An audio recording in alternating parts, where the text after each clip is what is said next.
সংযুক্ত আরব আমিরাতের সবচেয়ে জনবহুল শহর দুবাই। আরব আমিরাতের অন্যান্য রাজ্যের মতো গত 50 বছরে দুবাইয়ের পরিবর্তন এসেছে আকাশ-পাতাল। কিন্তু দুবাই তার প্রতিবেশী অন্যান্য আমিরাতের মতো শুধু তেলের টাকায় গড়ে ওঠেনি। দুবাইয়ের ভাগ্য বদলে দিয়েছে এর বিশ্বজনীন দৃষ্টিভঙ্গি। পর্যটন, রিয়েল এস্টেট ও শুল্কমুক্ত ব্যবসায়িক অঞ্চল গড়ে তোলার কারণে একসময়কার উন্নত এই জেলেপল্লী পরিণত হয়েছে বিশ্বের বিলাসবহুল এক শহরে। পৃথিবীর অন্যতম দ্রুত বর্ধনশীল শহর দুবাই সম্পর্কে জানব কতিকুরির এ পর্বে।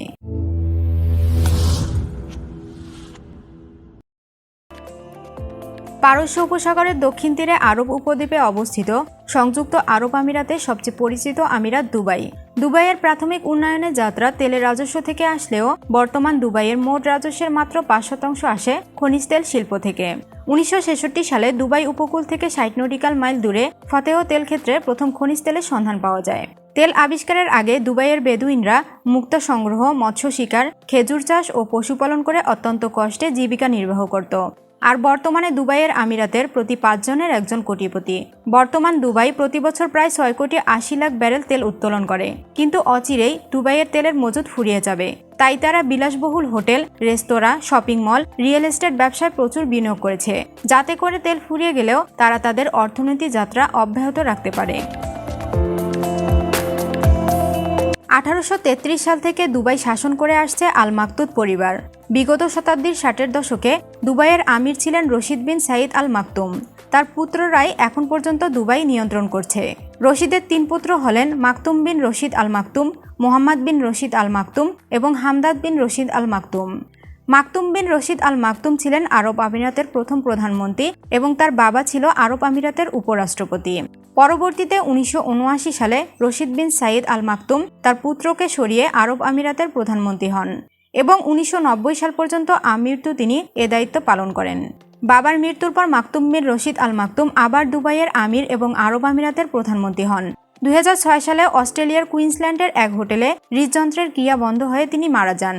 এরপর তার ভাই মোহাম্মদ বিন রশিদ আল মাকতুম দুবাইয়ের আমির এবং আরব আমিরাতের প্রধানমন্ত্রী হন। দুবাইয়ের বর্তমান ক্রাউন প্রিন্স হচ্ছে মোহাম্মদ বিন রশিদের পুত্র হামদাদ বিন মোহাম্মদ বিন রশিদ আল মাকতুম। হামদাদ বিন মোহাম্মদ বিন রশিদ আল মাকতুম হল দুবাইয়ের ভবিষ্যৎ আমির। মোহাম্মদ বিন রশিদ তার বাবার চেয়েও দূরদর্শী নেতা। 2006 সালে ক্ষমতায় আসার পরপরই মোহাম্মদ বিন রশিদ UAE ভিশন 21 গ্রহণ করেন। 2021 সালের মধ্যে মোহাম্মদ বিন রশিদ আরব আমিরাতকে পৃথিবীর সবচেয়ে সেরা দেশ হিসেবে দেখতে চেয়েছেন। আধুনিক দুবাইয়ের মেগা প্রকল্পগুলো যেমন Burj Al Arab, Palm Jumeirah, Burj Khalifa, World Island সহ প্রায় সকল নির্মাণের তিনি পরিকল্পনাকারী। এছাড়া প্রতিনিয়ত তিনি নতুন নতুন অতি উচ্চবিলাসী প্রকল্প গ্রহণ করে চলছেন। মোহাম্মদ বিন রশিদ প্রকল্প বাস্তবায়নে দীর্ঘসূত্রিতা একদম পছন্দ করেন না। তিনি সবকিছু চান অতি দ্রুত। তার আদেশে পৃথিবীর সবচেয়ে উঁচু ভবন 163 তলা বিশিষ্ট বুর্জ খলিফা নির্মাণ করা হয়েছে মাত্র 4 বছরে। পৃথিবীর বিভিন্ন বড় শহরের মতো দুবাই জলপথের কারণে ব্যবসা বাণিজ্যের অন্যতম কেন্দ্রে পরিণত হয়েছে। দুবাই খাল দুবাইকে প্রধানত 2টি ভাগে ভাগ করেছে, তা হলো বার দুবাই ও দেরা দুবাই। দুবাই খালের পশ্চিম পারে অবস্থিত বার দুবাই ধারণ করে আছে দুবাইয়ের প্রাচীন ঐতিহ্য, আর দেরা দুবাই হলো অতি আধুনিক আকাশচুম্বী অট্টালিকার শহর। দুবাইয়ের প্রধান সড়কের নাম শেখ জাহেদ রোড। 4 লেনের এই সড়কে 2 পাশে আকাশচুম্বী অট্টালিকার সৌন্দর্য উপভোগ করার সেরা বাহন হলো দুবাই মেট্রো। এসব বিশাল বিশাল ভবন ছাড়া দুবাই যেন অসম্পূর্ণ। কিন্তু প্রকৃতপক্ষে এমন ভবন যতটা না কাজের, তার চেয়ে অনেক বেশি লোক দেখানো। দুবাইয়ে এমন বহু বিলাসবহুল ভবন আছে যেসবের বেশিরভাগই ফাঁকা পড়ে আছে। কোনো বিশেষ কাজে না লাগার সত্ত্বেও তারা এমন ভবন বানিয়েছেন শুধুমাত্র তাদের বিত্তবৈভব প্রদর্শন করার জন্য। দুবাইয়ের জাবেদ আলী পোর্ট হলো পৃথিবীর সবচেয়ে বড় পোতাশ্র। এটি মধ্যপ্রাচ্যের সবচেয়ে বড় এবং ব্যস্ত সমুদ্রপথ। দুবাইয়ের মূল শহর থেকে প্রায় 35 কিলোমিটার দূরে অবস্থিত এই এলাকাটি ফ্রি ইকোনমিক জোন বা উন্মুক্ত বাণিজ্য এলাকা হিসেবে পরিচালিত হয়। দুবাইয়ের মোট জিডিপির 20% আসে শুধুমাত্র জাবেদ আলী বন্দর থেকে।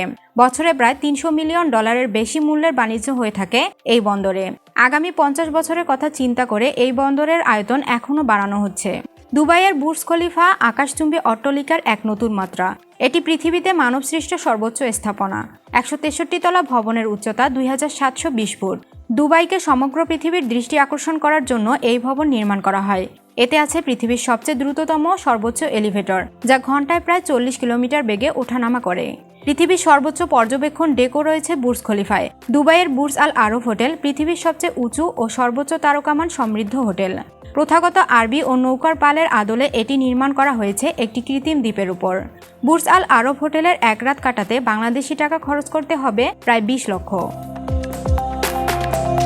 পাম জুমেরা হলো খেজুর গাছের আকৃতিতে সমুদ্রের বুকে তৈরি করা এক বিশাল কৃত্রিম দ্বীপ। এর শেষ প্রান্তে রয়েছে বিলাসবহুল 5 তারকা মানের অবকাশ যাপনের কেন্দ্র আটলান্টিস দ্য পাম।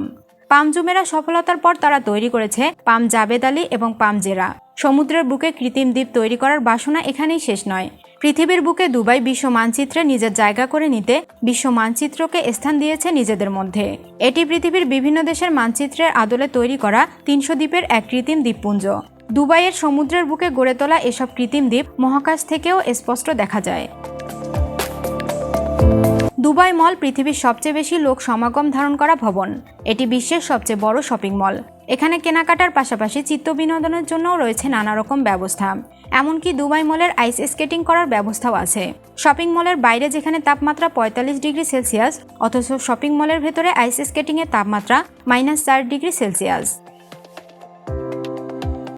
এ ধরনের ভিডিও নিয়মিত দেখতে চাইলে কতেকুরি সাবস্ক্রাইব করে পাশে থাকা বেল আইকনটিতে ক্লিক করুন। ভিডিওটি ভালো লাগলে লাইক করুন এবং বন্ধুদের সাথে শেয়ার করুন।